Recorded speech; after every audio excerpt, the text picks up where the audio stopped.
Inside Saudi is a podcast where we kind of talk about like what it's like to live here. Why is Saudi so magnetic? We started a podcast and we talk about just the everyday realities of being here.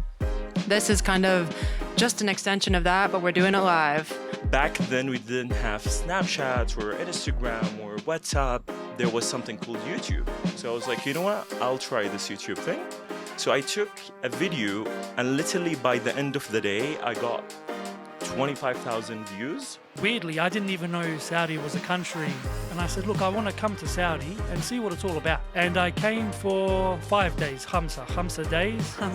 And I instantly fell in love. And I remember we went to U-Walk and it was 2 a.m. We were leaving, we were going home and people were coming. And I mean, there's a few Aussies out here. 2 a.m., that's, you're 4 hours deep into sleep. Yeah. So I went back to Dubai after my 5-day trip and I quit my job. 7 days later, I was here. Planning on settling here for a long period of time is to make a life here. Sometimes on social media, things look different than in real life, but you're all sitting here and you're all living it day by day by day, and you know that there are so many benefits and beauties of the country, but also there's a lot of filters in that. But then there was one day that I looked out the same window in the same location, and I remember thinking, this is not foreign to me anymore. Like, I'm comfortable. This is home now. Right now, look at Saudi, like, look at Riyadh. It's international.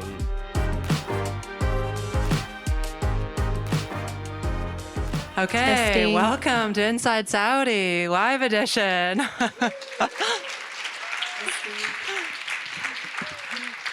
Let's get our guests to come join us. Come on, guys. We've got Ali, we've got Coach Kaiser, we've got Micah. And while they get settled in, I hope most of you are listeners, but if you're not, Inside Saudi is a podcast where we kind of talk about like what it's like to live here. Why is Saudi so magnetic? When we moved here, there were so many questions we had, and we were just like, let's talk about it a bit. We started a podcast, and we talk about just the everyday realities of being here. This is kind of just an extension of that, but we're doing it live. Unfiltered Saudi, live, with 3 different perspectives. So I guess to start off, a big thank you to Flo. I like to think we would have done this with or without them, but the truth is we wouldn't have. There's no way I would have been like, let's do a live podcast, let alone a podcast in general. We met living at Flow, and I mean, it just goes to show like the community here. And then, they were like, how can we help you? We said, look, maybe a podcast studio. So they helped us with that. And then they were like, but we really want you to do events. And they made us do this live event. And we just never would have kind of pushed ourselves to this level if it wasn't for them. So a big thank you to Flo.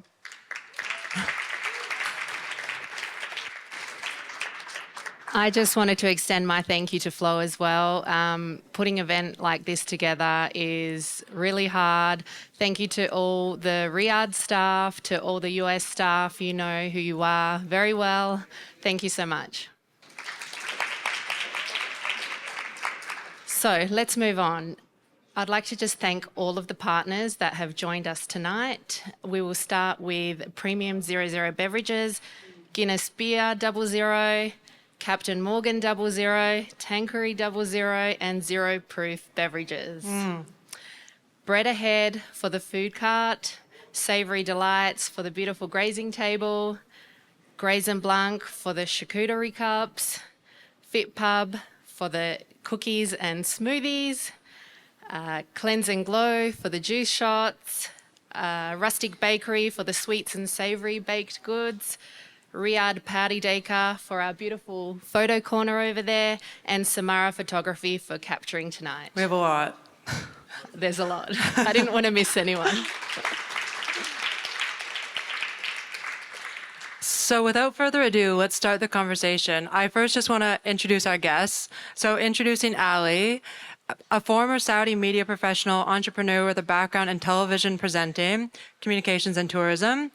You began on Saudi morning television before moving into communications and launching your own travel business. Your experience gives a grounded perspective on how Saudi is communicated and understood. Welcome. Thank you. Thank you. Okay, so we all heard Micah Nicole. She was absolutely amazing. Thank you for that song. It was really touching. She is a Saudi radio host who's lived and worked in the kingdom for over a decade. Thousands of on-air conversations. She brings a long-term perspective on how daily life and perceptions have shifted over time. Welcome. Thank you. Okay, and then finally, when I was putting together like the audience profiles for who we really want as guests, we had this one called the wild card, and that's Coach Kaiser. So he's a Saudi fitness coach, content creator, known for his humor and honest take on everyday life here. He's been here for 2 years, but in his words, he's not leaving for 50. So, Stuck here. Can't get rid of me. so welcome, Coach Kaiser. Shukran. Thank you. So let's just dive into it. I'm going to start with you, Ali. Yeah. So you started your career on Saudi morning television. How did live TV shape how you think about communicating here?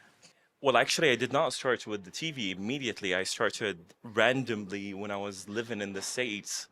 I'm from Saudi Arabia. I'm from a city called Hafuf. I don't know if you guys knew Hafuf.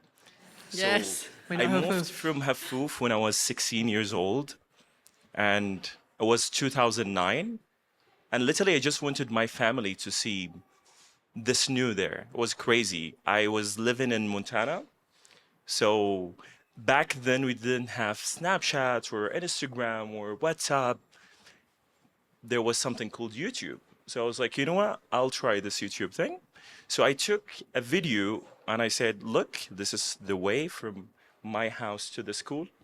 And literally by the end of the day, I got 25,000 views and a lot of comments from Saudis saying, wow, this is amazing. Like we have been, here's the thing, if you're not Saudi, the way that we used to look at the West was only through NBC2 because, you know, like this is the only way that we can see the Western culture.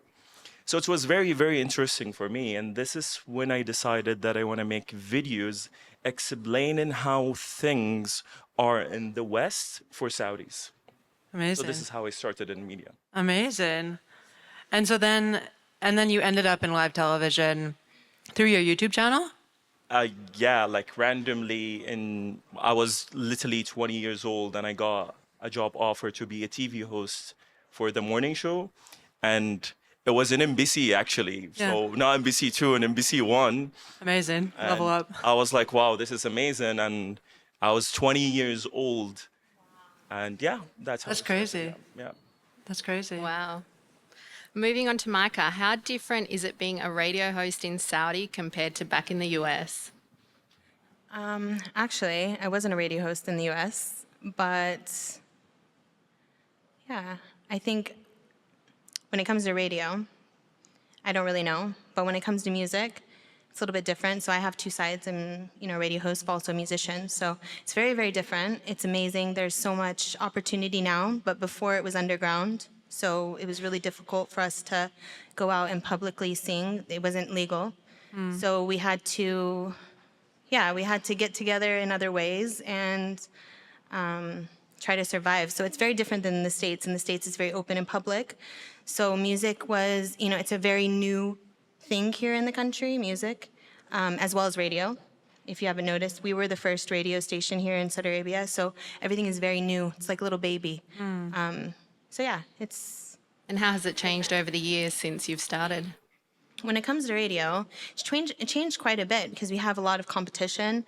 We're the Saudi radio, we're the governmental radio, and we've seen a lot of other radios pop up, a lot of podcasts pop up, and not that we're competitors, but we have a lot more outlets and a lot more people that are involved in it. So it's just grown, I think, over the years. Yeah.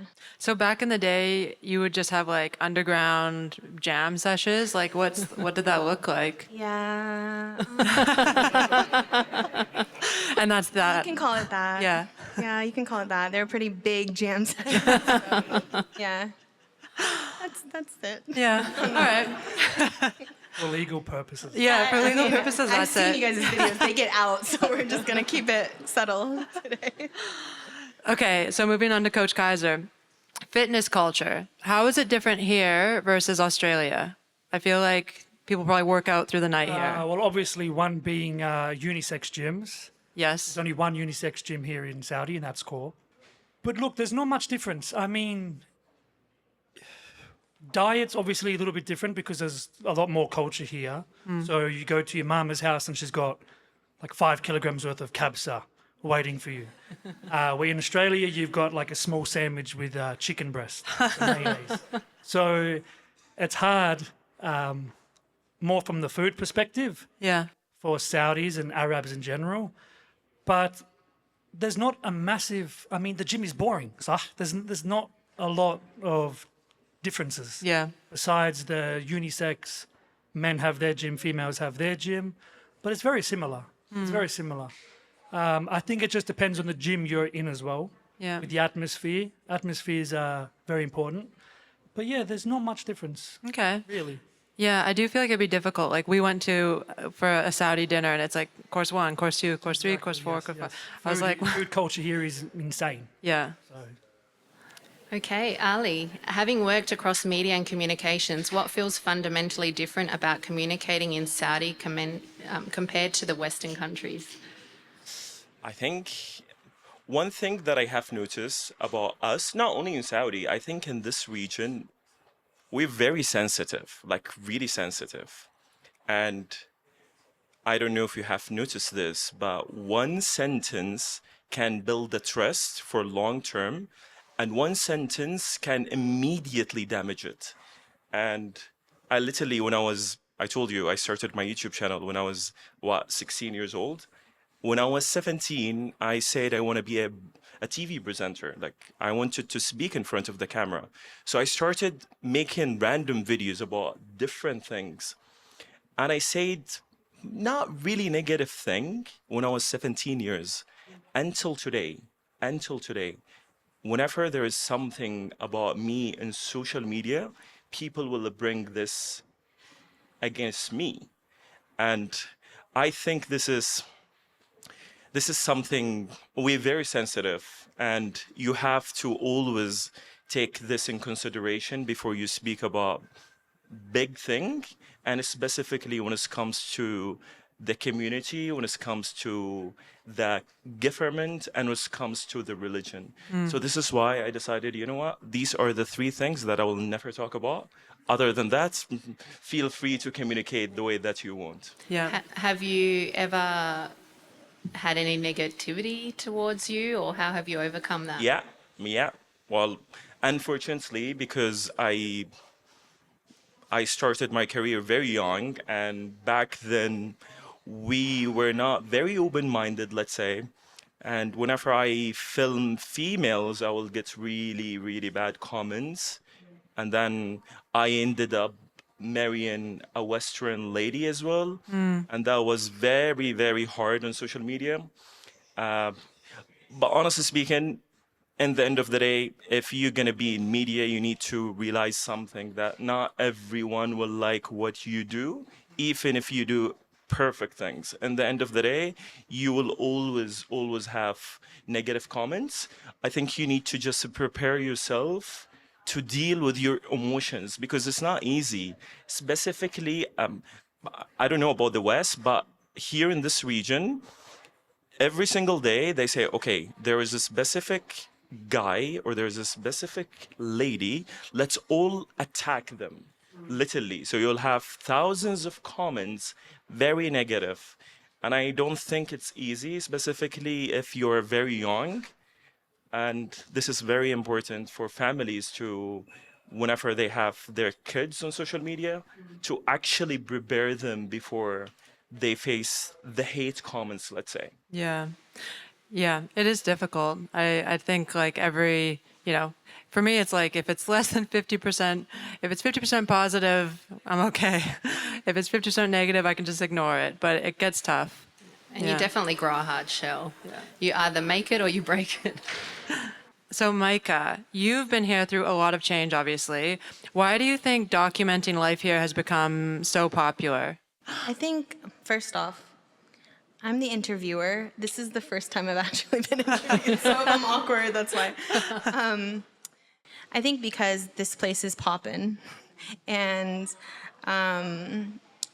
social media people from all around the world are coming in and trying to take a piece of the cake, piece of the pie, to be all transparent with you. And it's not a bad thing. It's a lot of them are paid to come here in order for them to shed light on the good things of the country, the tourism, and all of those things. But something actually, what Ali was saying, how sensitive the culture is. People are coming in, and there's a lot of social media coverage and all of that stuff. Just being mindful and remembering that the culture that we're in is very sensitive and it's very Muslim. So seeing like a lot of people that are doing social media coverage and stuff, it's really cool because I feel like at this point it's been really healthy. It's been a healthy income of people that have come, and I hope that it continues to stay that way. Just because, yeah, I mean, there's a huge majority, the vast majority are not English speakers, also don't understand Western culture. So when people come in, social media, you blending in and kind of easing your way in is the best way, I think. Yeah. Yeah. Okay, Coach, you've been here less than 2 years. What made you decide to move here in your mid-20s? Definitely, I think I was telling Carly earlier, the people.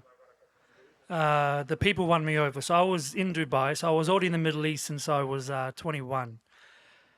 But the difference between Dubai and Saudi is there's just a little bit of culture.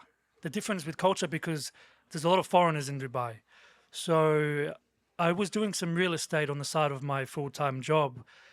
And one of my clients was Saudi. One of the only Saudis I had, or I knew in general. And weirdly, I didn't even know Saudi was a country before I met him. Yeah. So I wanted to spice it up, and I said, "Look, I want to come to Saudi and see what it's all about. See the people." And I came for 5 days, Hamsa days, and I instantly fell in love. It was definitely weird because it was 2024 Feb, so it was still winter. And I remember we went to U-Walk, and it was 2 a.m. We were leaving, we were going home, and people were coming. And I mean, there's a few Aussies out here. 2 a.m., you're 4 hours deep into sleep. Yeah. We're in bed at 8 p.m., 9 p.m., khalas. So I was like, man, this is cool. So I went back to Dubai after my 5-day trip, and I quit my job. 7 days later, I was here. Really? Wow. I found a job within the first week. Very risky move. Yeah. But it was worth it. So Definitely worth it. It was all, you just liked the vibe. You were the I just loved the vibe. I loved the culture. I loved Yeah. everyone was out doing things. Yeah. The atmosphere at 2 a.m. was insane. It's not normal. Yeah. So that's what made me decide to move from Dubai to back over. So have you changed your Aussie sleeping patterns? I mean, I don't typically. I'm working at 8, 9 p.m. now. So yeah, I think so. I think 1 a.m., 2 a.m. is typically the time I go to sleep. The norm. And I wake up at 6 a.m. So I kind of skip the sleeping in part that the Saudis have and kept that Australian. But yeah, definitely changed. Yeah. Definitely. Okay. So Ali, so obviously Riyadh has changed so much. What feels normal now that wouldn't have 5 years ago? This, Yeah. I think, yeah. Yeah, I mean, a lot of things. But I mean, being from Saudi, I'm really happy. Yeah. Because I remember, I'll tell you a funny story. Okay. So when I was doing the YouTube thing, I got a phone call from the government of Saudi. They said, listen, Riyadh is going to become a very international city, and we would like to invite American students to come here. Can you find some students they want to come? Yeah. I swear to God, took me 3 weeks. 3 weeks. And again, like the trip was like first class tickets, Yeah. staying in Al Faisaliya, and royal treatment. Everything is covered. Took me 3 weeks to find 5 students to come here. And the end of the 3 weeks, I had to do 2 interviews with the moms, explaining what's gonna happen Yeah. to their kids in Saudi. Oh my God. Right now, look at Saudi, look at Riyadh. It's international city. A lot of people don't only want to move here because of the business, but they want to come visit because there is a lot of things. And we were talking about this. in terms of tourism, we are only 5 years old. Saudi allowed tourism to come here, tourists to come here 2020, and literally a lot of things are changing. So, like, I'm very, very proud Yeah. of the change. And I don't think the compound style is gonna stay as isolated as it used to be. It's very nice seeing Flu here. It's a very nice community, you know, like Yeah. not only from Westerns, not only from expats, but also from Saudis. Yeah. And this is like lovely. I'm having a lot of fun here, and I really enjoy this community. And I think you are very lucky to live in this beautiful Yeah. community. Yeah, it's nice. It's like a nice middle ground. And it's also just nice to live somewhere where there's a lot of people that have come from somewhere. You all want to make friends and whatever. So, yeah, it is nice. I call it a village. I feel like you walk outside and everybody knows everybody. Yeah. So you have that nice community feel. Okay, Micah, what advice do you give new arrivals about integrating into the culture? Learn Arabic. I know that it's easier said than done. And everything is really laid out for us, English speakers. But there will be that day, there will be that time when you wish that you learned at least enough Arabic to get by. Just enough. Understation. Yeah, right there, right there. Delivery drivers, you guys, I can't even, I think this is the reason why I learned Arabic. Yeah. Was for these delivery driver, or for drivers in general, because before we didn't have delivery, but yeah, for sure. So are you like fully fluent? No, but I can get by. You can get by. Yani. Yeah. Shui. But also, I would say what I say to new people when they come in, whether it's, tourism or, they're planning on settling here for a long period of time, is to make a life here. And to not have a certain perception or an idea that you're going to be coming and living the same life that you've lived your whole life, because it's not going to be that way. Sometimes on social media, things look different than in real life, but you're all sitting here and you're all living it day by day by day. And you know that there are so many benefits and beauties of the country, but also there's a lot of filters in that. You have to come here and you have to live day in, day out. You're the one who wakes up with yourself in the morning and goes to sleep with yourself at night. So I would say highly, highly recommend or advise to build a life here that's not just on show or what people see, but to actually build a happiness here, do something that you love to do, go out and do hobbies, join a class, join a community, get involved, and get busy, stay busy in the country love for that. sure. Totally. Coach, what part of living in Saudi feels most misunderstood by people who have never been here? Number one, there's no terrorism. No terrorism, okay. Let's say that. So the question is, what's the difference? Yeah. What are some like misconceptions people back home have about you living here? Or do you think there aren't any anymore? I think it's becoming a bit more known that Saudi is not much different than the Western society. Okay, we're a little bit more strict, like with what Ali said on religion, talking about families and the government.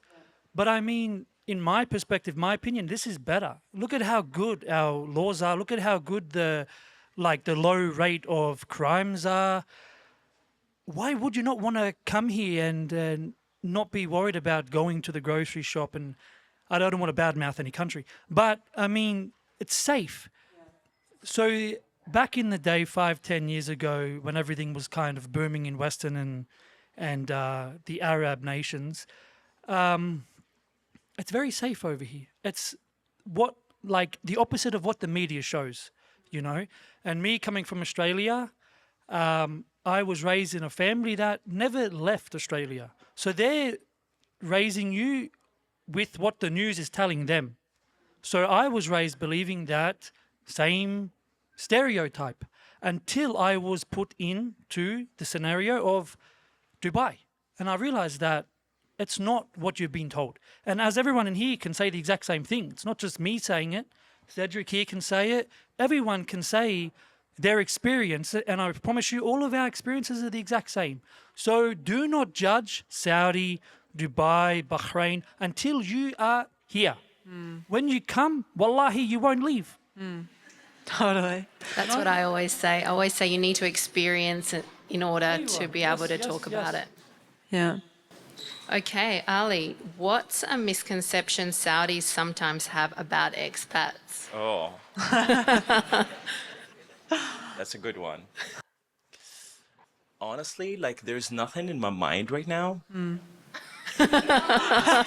Oh, seriously, like, there's nothing in my mind. Here's the thing. When you look at Saudi is very, very big. And you cannot just say, like, the entire country, how do they look at... Because, I think today in Riyadh, and this is, like, something that I noticed. So I told you about the trip that we did 10 years ago. I remember the ladies walking in the streets, they were like aliens, like everyone was looking in a very weird way. But today, like I don't think you feel weird like No. walking No. anywhere. No. But if you go to a smaller cities, like you just did a tour, right? Yeah. Yes. Going to smaller cities in Saudi is completely different. So I do believe it depends on the city. Yeah. It felt very like felt relaxed nice, yeah. though. It still felt good. Yeah, we're a bit more.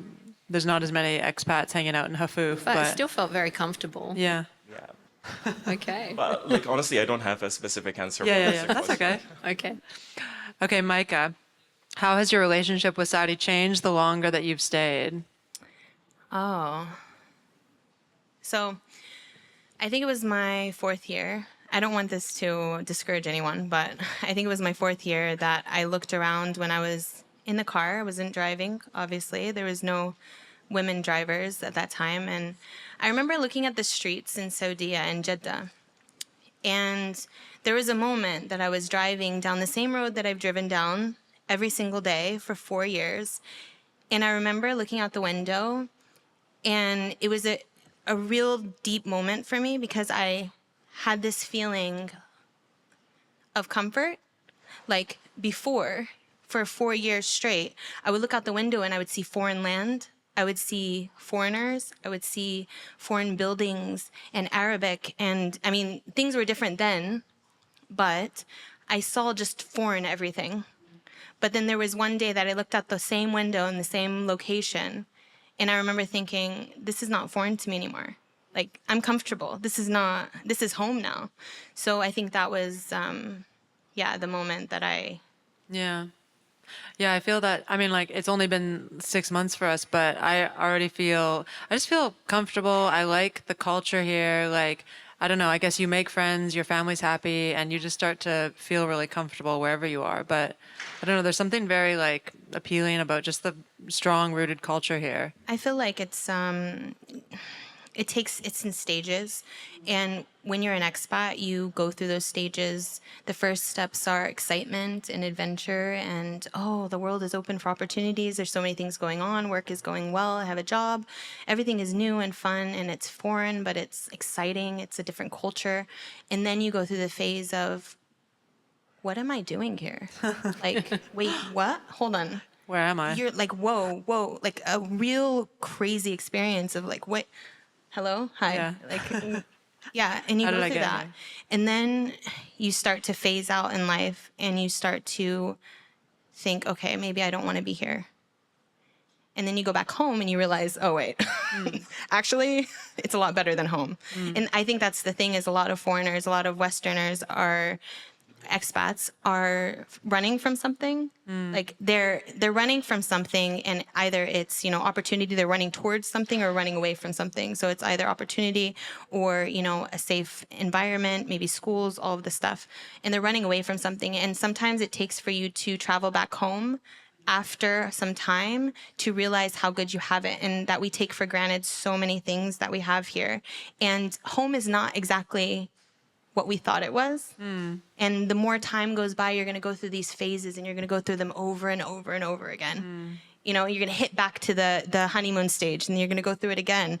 And that's just it. You just have to keep going through those stages until you're You're like Saudi, honey. Yeah, Saudi. I know. I feel like the expat, like I'm Canadian, but I was in the UK and now I'm here and I'm like, I don't even know which Where place. am I No, from? yeah, where am I? Who am I? Which place is Okay. home? I don't really know, but you know, here we are. Just go with the flow. Just go with the flow. Oh, advert. There you go. Okay, Kaiser, what have you learned from Saudis reacting to your content? Sorry, I was totally zoned out. Wasn't I? I need a coffee. Sorry, I ordered it and I forgot about it.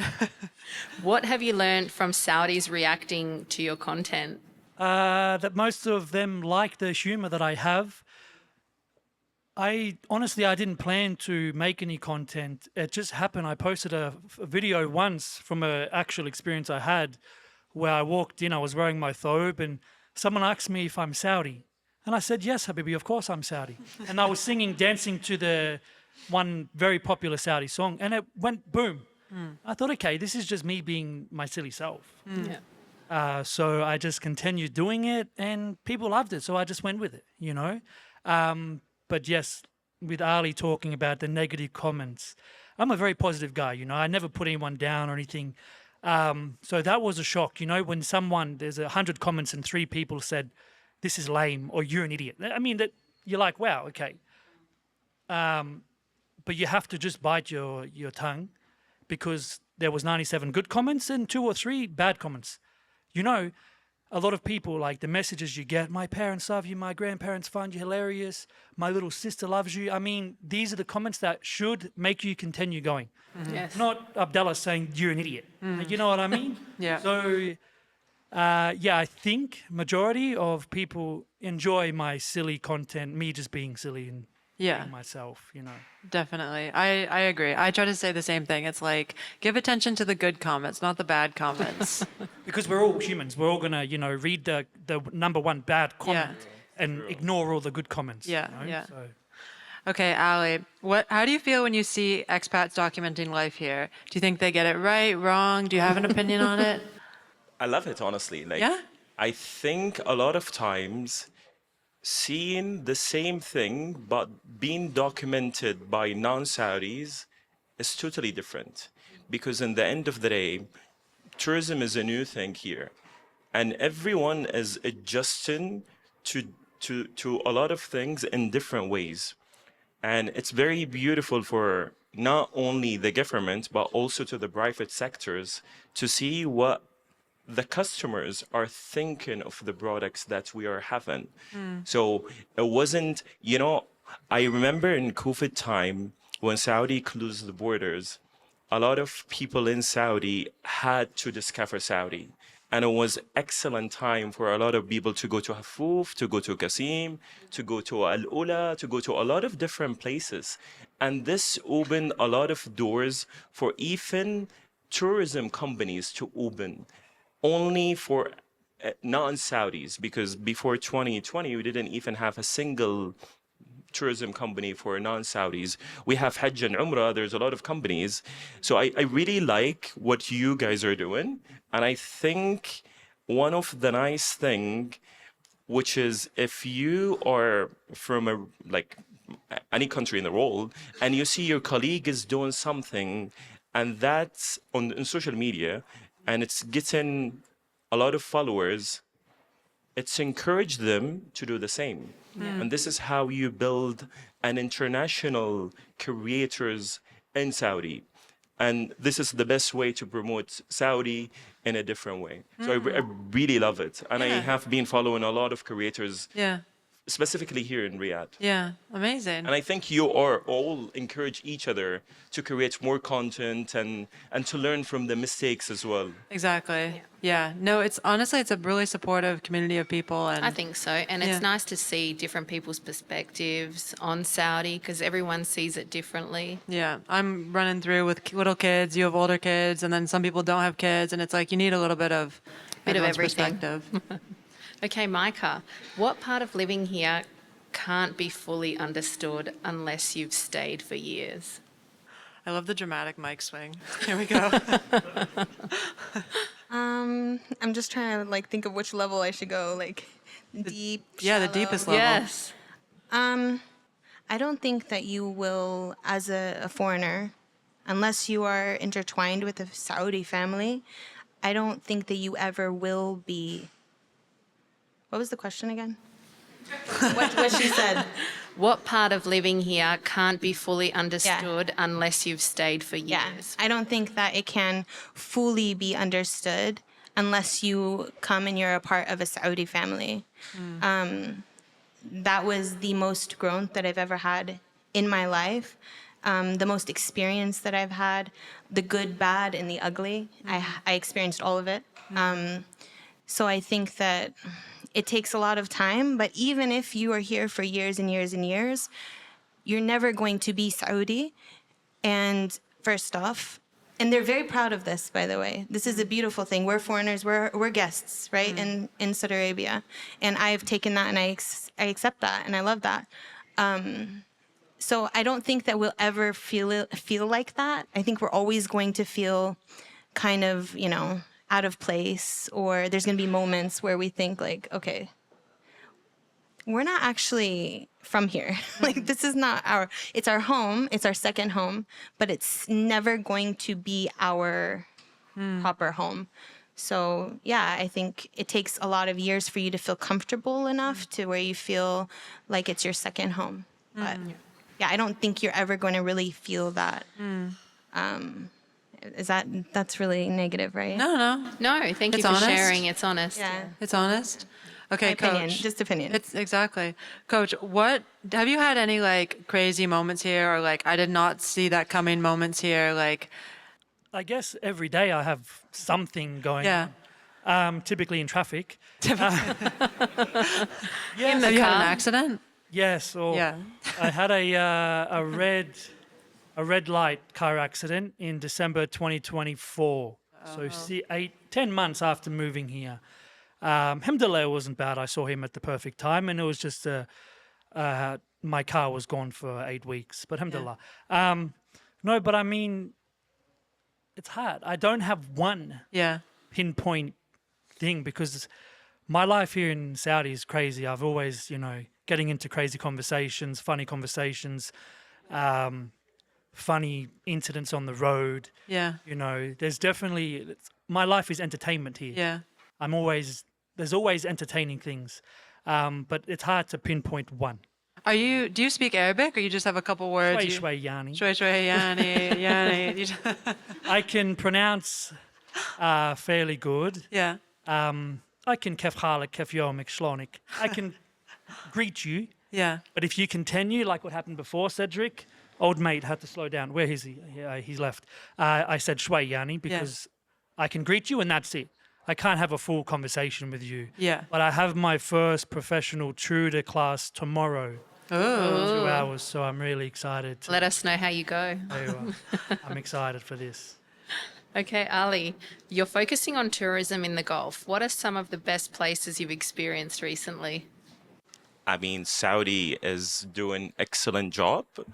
I just actually finished 16 days around Saudi, and I honestly speaking, for the first time of my entire life, I used to always, and I'm going to be very, very honest, when I always talk about tourism and luxury, my standards are Dubai.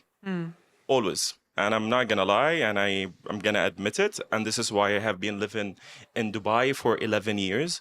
What I have seen in this trip is something incredible. Honestly, the Red Sea project is something incredible. Yeah. And this is only the beginning. This is only 8 resorts that they have opened. The master plan is something unbelievable. And we are talking about one of a kind. We're talking about desert rock. Yeah. It's amazing. Inside an entire mountain, there is a very luxurious resort that's mind-blowing. And this is, again, once you have a vision, you need to showcase what are you going to deliver? Yeah, so Red Sea, Al-Ula is incredible. And not only Al-Ula, actually there is a city I don't think a lot of people have been to, but it's incredible, which is Hayel. Hayel is beautiful, like really, really nice. And by the way, not because I'm Saudi, I'm only going to talk about Saudi, but we do have a lot of very nice places around here in the region. Oman is incredible. Like honestly speaking, I love just to drive in there. Roman. Never even heard that one. Oman. Oman. Oman, yeah. I'm like, Roman. What is Roman? Oman. It's beautiful. So we have a lot of nice cities here. But the potential that Saudi has in tourism is very, very nice. And like, I haven't seen my friends from the US for years. And all of a sudden, I started receiving a lot of comments from them because Saudi is doing it for a reason, you know, like these kind of a project, it's the wow factor. This is the best way to advertise the kingdom. Why you build like a few $1 billion projects, it's because you need to let the people know about your country in a very unique way. You don't need to do the tourism, the marketing. You know, like Shibata right now and Red Sea, a lot of people are dreaming, literally dreaming of coming here and just taking a video or a picture inside that beautiful hotel. Yeah. Have you had a chance to go to any of those Red Sea He projects? just did a big tour around there. Oh, you did all the Red Yeah. Sea. Wow. Yeah, go on his Instagram. And I invite everyone, honestly, to take a beautiful weekend. And not beautiful weekend. I would say 5 days. You start with Al-Ula for 3 nights, and then you end it up with Red Sea. And here's the thing. On Red you? Sea, here's the thing. The Red Sea, when it started, they only started the very luxurious resorts, which was very, very expensive. And this is why right now a lot of people think the Red Sea project is only expensive. exactly. But no, right now there is a new island. They opened 3 resorts, which is SLS Edition and Intercon, and it's affordable. Like it's 1,500, 1,600. Yeah. But it's a very, very nice resort. Yeah. So I think 5 days trip to Al Ula Yeah. and Red Sea will be something very nice. Okay. Take notes. Yeah. Okay, we have 2 questions. We're coming to the end. So this is for all of you or whoever wants to jump in. Why do you think so many people are curious about life in Saudi right now? Coach. Oil. No, entertainment. Entertainment, because obviously with all the projects, Qadiyah in Riyadh, the Red Sea project, Shabada, Yeah. there's just a lot going on. I mean, you could spend the next 3 years here and not get everything done. You know, look at all the cafes we've got to offer. I mean, I feel sorry for the guys in that industry that own a cafe with the amount of competition they've got. All the restaurants, the fine dining, the luxurious, you know, everything is luxurious. You go into a mall and, I mean, we don't have malls like this in Australia. That's one mall here is every mall in Australia combined. You know, like they're insane. Yeah. So, I mean, there's just so much to offer, especially if you have family, if you have kids here. Come for a month, come for 2 weeks and go to Jeddah, come to Riyadh, go to Abaha. There's just so much to offer here. I think that's why a lot of people are intrigued, and they should be because it's an amazing experience, you know? Yeah. I think it's definitely opportunity. I think that also it's pretty widely known that in Saudi you will have a better work-life balance.